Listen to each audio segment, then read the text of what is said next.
Pernah nggak sih Anda merasa udah jelasin panjang lebar gitu ya, tapi kok pesannya kayak mental, nggak sampai gitu? Sering ya kayak gitu. Atau rasanya, aduh, susah banget meyakinkan orang. Padahal argumen kita udah kuat banget rasanya. Nah, mungkin masalahnya itu bukan cuma apa yang kita omongin, tapi gimana lawan bicara kita nyernanya. Cara dia memproses informasinya ya. Iya, kita kan sering ya, tanpa sadar, kayak maksa orang lain pakai cara pikir kita. Padahal beda ya. Beda-beda tiap orang. Hari ini nih, kita mau bahas mendalam sebuah alat komunikasi yang, wah, menarik banget menurut saya. Ini berdasarkan kutipan dari buku Words That Change Minds, karyanya Sheila Rose Charvet. Buku ini kayak nawarin kunci gitu buat ngebongkar pola pikir orang. Oh, Words That Change Minds ya. Bagus itu. Misi kita bareng-bareng kali ini memahami sebuah perangkat namanya LAB Profile. Itu singkatan dari Language and Behavior Profile. Ada di buku itu. Tujuannya apa? Supaya Anda nih bisa lebih peka ngenalin pola motivasi sama cara berpikir orang lain. Termasuk diri sendiri juga sih dalam situasi tertentu ya. Kontekstual berarti ya? Betul. Harapannya sih komunikasi jadi lebih mulus, pengaruh kita juga lebih gede. Ingat prinsipnya, ketemu orang tuh di hal tebus mental mereka. Jangan anggap mereka udah nunggu di tujuan kita. Siap ya kita selami ini? Siap. Prinsip yang bagus banget itu buat mulai. Jadi, LAB profile ini benar bukan sekedar teori di awang-awang ya? Oh, bukan teori aja. Bukan. Ini alat praktis banget. Lahirnya dari pengamatan mendalam soal komunikasi efektif, akarnya banyak dari studi Neuro-Linguistic Programming atau NLP. NLP sering dengar tuh. Apa sih itu intinya? Singkatnya, NLP itu studi tentang gimana bahasa, linguistiknya itu mempengaruhi cara kerja otak kita, neuronya, dan akhirnya ke perilaku kita, programmingnya itu. Oke. Nah, yang penting banget di garis bawah ini, LAB profile ini beda loh sama tes kepribadian biasa. Yang seringnya kan kayak ngotakin orang permanen gitu. Iya. Kayak, oh Anda tipe ini, dia tipe itu selamanya gitu ya. Nah, itu dia. LAB profile ngelihatnya pola, perilaku, sama bahasa yang muncul dalam konteks yang spesifik. Konteks ya kuncinya. Banget. Cara kita termotivasi atau proses informasi pas kerja misalnya bisa jadi beda banget sama pas kita lagi liburan atau ngobrol sama keluarga. Jadi konteks itu segalanya di sini. Wah, menarik. Jadi gimana cara kerjanya LAB profile ini? Apa kita mesti jadi psikolog gitu buat pakainya? Oh enggak, sama sekali enggak. Intinya tuh ada di serangkaian pertanyaan. Ada sekitar selusin lah. Dirancangnya biar bisa diselipin gitu aja, secara alami, dalam obrolan biasa. Oh, bisa sambil ngobrol? Bisa. Atau ya bisa juga dipakai di survei yang lebih formal. Nah, fokus utamanya itu bukan di apa jawaban mereka, tapi gimana cara mereka jawab. Gimana cara jawabnya maksudnya? Ya, struktur kalimatnya gimana? Pilihan katanya apa aja? Metafora yang dipakai? Bahkan intonasi atau bahasa tubuhnya bisa kasih petunjuk. Dari situ kita bisa mulai memetain cara mereka termotivasi, cara proses informasi, dan akhirnya gimana mereka ambil keputusan. Tapi ingat, dalam konteks itu ya. Wah, jadi kayak detektif bahasa gitu dong ya, nyari petunjuk di balik kata-kata. Bisa dibilang gitu. Alat ini kan dikembangin sama Roger Bailey. Dasarnya ya dari NLP tadi, yang dirintis sama Richard Bandler dan John Grinder. Mereka itu ngamatin orang-orang yang komunikasinya efektif banget. Oh, para komunikator hebat gitu ya? Iya. Nah, LAB profile ini bantu kita ngerti filter mental unik tiap orang. Filter ini kan kebentuk dari pengalaman hidup, keyakinan, nilai-nilai, bahkan cara kerja saraf kita. Filter mental? Iya. Ingat konsep deletion, distortion, generalization dari ahli linguistik Noam Chomsky? Kita semua, tanpa sadar loh, itu nyaring, ngubah, sama menggeneralisir informasi dari luar buat nyiptain model dunia kita sendiri. Jadi peta realitas kita beda-beda ya? Beda banget. Nggak ada dua orang yang model dunianya persis sama. Makanya, pola LAB profile seseorang itu bisa berubah-ubah, tergantung situasi. Di kantor beda, di rumah beda, lagi liburan beda lagi. Oke. Ini mulai masuk akal nih. Kalau gitu, ayo kita bedah beberapa pola kunci yang dibahas di buku ini. Gimana caranya kita bisa mulai dengerin pola-pola ini dalam obrolan sehari-hari? Mungkin mulai dari apa yang paling penting buat seseorang kali ya? Tepat sekali. Pola pertama yang fundamental banget itu kriteria. Ini tuh kata-kata benda atau frasa kata benda abstrak yang dipakai seseorang buat mendefinisikan apa yang penting, apa yang berharga, atau apa yang mereka cari dalam satu konteks. Oh, kata kuncinya gitu ya? Iya, kayak tombol panas emosional mereka lah. Cara paling gampang nemuinnya, tanya aja langsung, tapi yang terbuka ya nanyanya. Gimana tuh nanya terbukanya? Misalnya gini, apa sih yang penting buat Anda dalam sebutin konteksnya? Misalnya dalam pekerjaan ini, atau pas milih mobil baru, atau dalam hubungan pertemanan. Dengerin baik-baik kata benda abstrak yang mereka pakai. Contohnya? Mungkin ada yang bilang fleksibilitas, tantangan, keamanan, pengakuan gitu ya. Bisa jadi banget. Dan ini nih bagian krusialnya. Kalau Anda mau bangun hubungan atau mau mempengaruhi orang, itu pakai persis kata-kata kriteria mereka. Harus persis. Nggak boleh diganti atau diparafrase. Jangan. Kalau dia bilang tantangan, ya jangan bilang pekerjaan yang menantang atau sesuatu yang sulit. Ulangi aja kata tantangan. Kenapa harus begitu? Bukannya sinonim artinya sama aja. Secara kamus mungkin iya, tapi secara neurologis dan emosional itu belum tentu sama rasanya. Pakai kata persis mereka itu kayak neken shortcut langsung ke pusat pemahaman sama emosi mereka. Jadi ngelewatin filter rasional yang mungkin otomatis nolak parafrasa atau interpretasi dari kita. Oh, jadi kayak langsung klik gitu ya di kepala mereka? Ya, rasanya kayak, wah, orang ini beneran ngerti saya. Sharvet kasih contoh bagus tuh di buku. Misalnya bales email klien yang ngeluh kurang traction. Nah, akui dulu pakai frasa itu. Saya paham Anda merasa kurang mendapat traction, baru tawarin solusi. Efeknya bisa kuat banget. Menarik. Anda bahkan bisa gali lebih dalam lagi. Bikin hierarki kriteria. Jadi nanya, mana yang lebih penting kalau harus milih antara dua kriteria mereka? Wah, ini detail kecil tapi kayaknya dampaknya gede ya. Oke, selain apa yang penting, gimana soal arah dorongan mereka?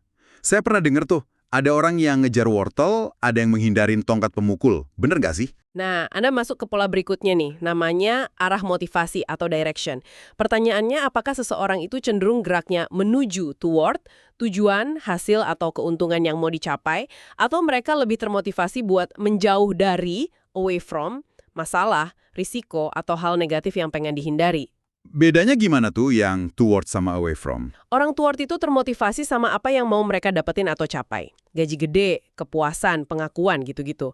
Kalau orang away from, motivasinya dari apa yang mau mereka hindari atau cegah.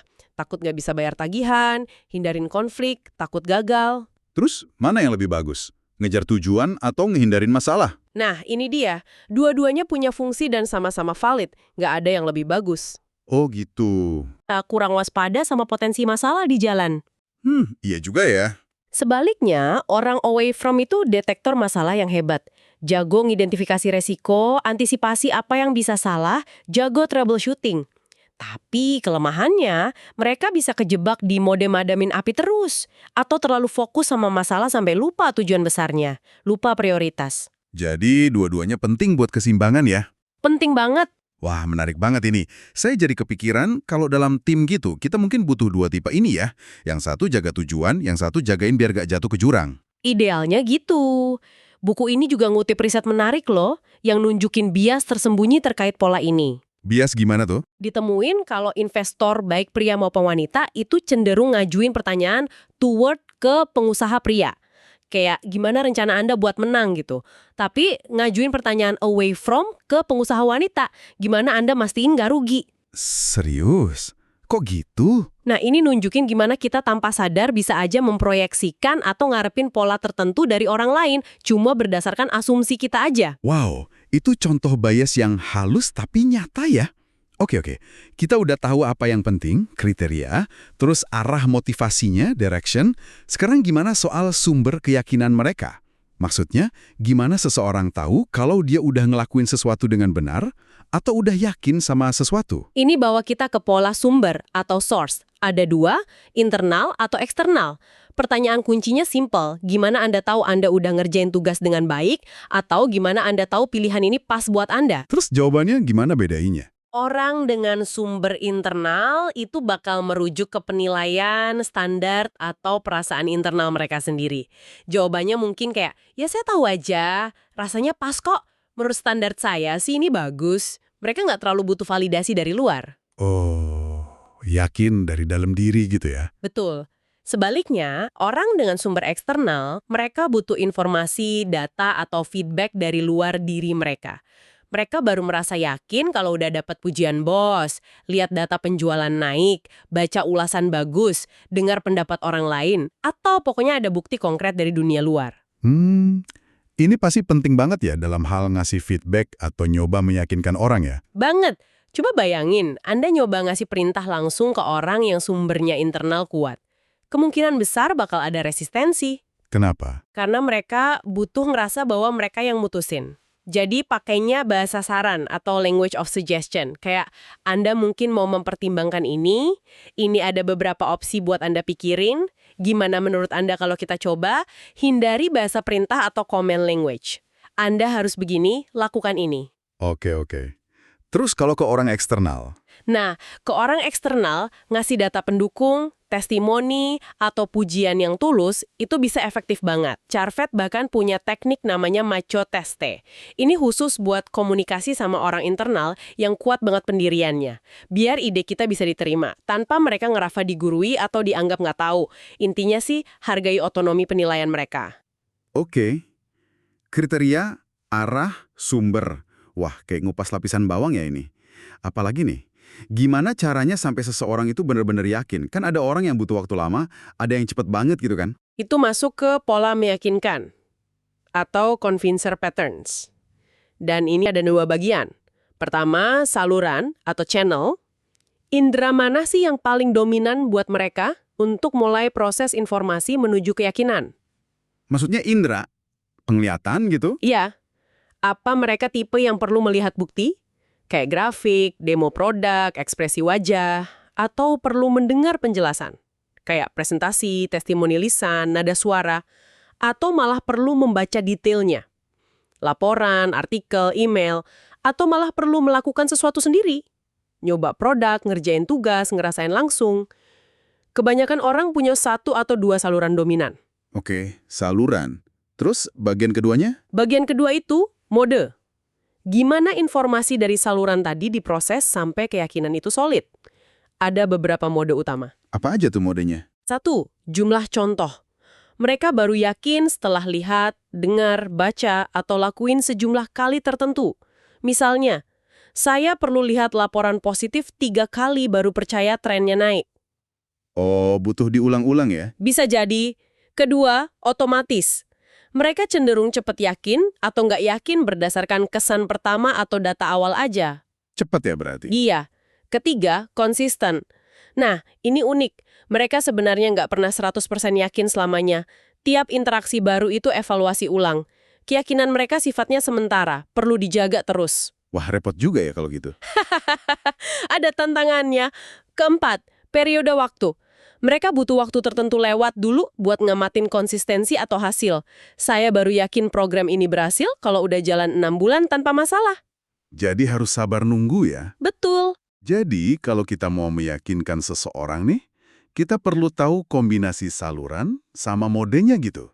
Misalnya, dia tipe melihat yang butuh 3 contoh. Tepat banget. Ngerti ini bisa hemat banyak waktu sama energi loh. Anda jadi nggak gampang nyerah terlalu cepat sama orang yang butuh jumlah contoh atau periode waktu. Bener juga. Sebaliknya, Anda juga nggak buang-buang waktu terus-terusan yakinin orang yang modanya otomatis nggak yakin atau yang konsisten dan butuh pemeliharaan keyakinan secara berkala. Anda jadi bisa nyesuaiin cara presentasi atau argumen biar pas sama cara kerja otak mereka buat jadi yakin. Ini semua, wah, luar biasa detail ya. Tapi kalau kita berhasil ngertiin ini, aplikasinya pasti luas banget dong. Sangat luas. Coba deh bayangin dalam rekrutmen. Anda bisa nyocokin pola LAB profil kandidat sama tuntutan kerjaan?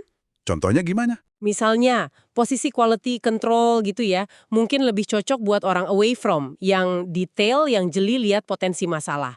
Kalau posisi sales yang butuh kejar target tinggi, mungkin lebih cocok buat orang toward. Masuk akal. Terus dalam manajemen tim, Anda bisa ngasih tugas, instruksi, sama feedback pakai cara yang paling memotivasi masing-masing orang sesuai polanya dia. Dan kalau dalam jualan atau pemasaran? Pasti kepake banget ya. Wah, itu jelas banget. Anda bisa ngerancang materi promosi, skrip jualan, bahkan website. pakai bahasa dan argumen yang paling kena buat pola target pasar Anda. Negosiasi juga dong. Negosiasi juga lebih efektif. Karena Anda bisa lebih cepat ngerti di mana posisi pihak lain. Hal tebus mereka itu di mana sebelum nyoba bawa mereka ke tujuan Anda. Bahkan nih, dalam coaching atau pengembangan diri, ngerti pola diri sendiri itu bisa bantu kita tahu kenapa sih kita termotivasi sama hal tertentu atau kenapa kok susah banget yakin sama hal lain. Saya jadi ingat cerita Cheryl di awal buku itu, yang hubungannya sama bosnya jadi bagus banget. Itu gara-gara ini ya berarti? Bener banget. Cheryl itu sadar kalau bosnya punya pola internal yang kuat. Selama ini kan Cheryl selalu datang bawa laporan lengkap plus solusi jadi. Itu kan kayak ngasih perintah implisit ya. Oh iya. Jadinya bosnya defensif. Nah, setelah paham, Cheryl ubah pendekatannya. Dia datang bawa analisis masalah, terus kasih beberapa opsi. Baru nanya, menurut Anda, mana yang paling masuk akal buat kita coba? Cuma gitu doang? Perubahan simpel itu ngehargain sumber internal bosnya. Komunikasi mereka jadi jauh lebih lancar. Ada lagi contoh nyata dari buku. Sebuah perusahaan investasi berhasil naikin closing rate mereka 50%. Wow, 50%? Iya, bukan dengan ngubah produknya loh, tapi dengan ngelakuin riset pasar pakai LAB profile buat ngerti pola calon klien ideal mereka. Terus, mereka nyesuaiin bahasa marketing sama proses penjualannya biar persis cocok sama pola-pola itu. Mereka berhenti jualan pakai cara mereka sendiri dan mulai komunikasi pakai cara klien mereka mikir dan termotivasi. Jadi ini intinya bukan soal trik manipulasi gitu ya, tapi lebih ke soal presisi sama empati dalam komunikasi. Tepat sekali. Itu kata kuncinya, presisi dan respect. Ini tentang menghargai bahwa tiap orang itu punya modal dunia yang unik, dan itu valid buat mereka. Dengan nyoba ngerti dan nyesuaiin diri sama pola bahasa dan cara pikir orang lain, kita tuh lagi bangun jembatan, bukan tembok. Bangun jembatan ya? Iya, peluang buat dipahami, buat mempengaruhi secara positif, buat bangun hubungan yang lebih kuat, itu naik signifikan. Oke, jadi kalau mau dirangkum nih ya, inti dari pembahasan kita soal words that change minds ini adalah ngertiin gimana orang lain dan juga diri kita sendiri sih, itu memproses informasi dan termotivasi dalam konteks tertentu, itu kayak sebuah superpower komunikasi ya. Bisa dibilang gitu. Bukan cuma soal milih kata yang indah doang, tapi pakai kata yang tepat sasaran. Kata yang benar-benar bisa ngubah pikiran, karena cocok sama cara kerja pikiran lawan bicara kita. Gitu kan ya? Betul sekali. Dan mungkin sebagai penutup ya, ada satu pertanyaan reflektif nih buat Anda bawa pulang. Apa tuh? Coba renungkan, seberapa sering sih Anda secara otomatis nganggep bahwa cara Anda ngelihat situasi, cara Anda termotivasi, atau cara Anda merasa yakin itu sama persis sama orang lain di depan Anda? Sering kayaknya ya. Nah, gimana kalau mulai besok gitu, Anda coba sedikit lebih fokus dengerin cara mereka ngomong, pola bahasanya, kata kunci, kriterianya, arah motivasinya. Bukan cuma fokus ke apa yang mereka bilang. Jadi lebih ke bagaimananya ya? Iya, mungkin aja kunci buat ngebuka pintu pemahaman dan pengaruh yang lebih efektif itu ada di sana. Tersembunyi dalam pola-pola yang selama ini mungkin kita lewatkan aja.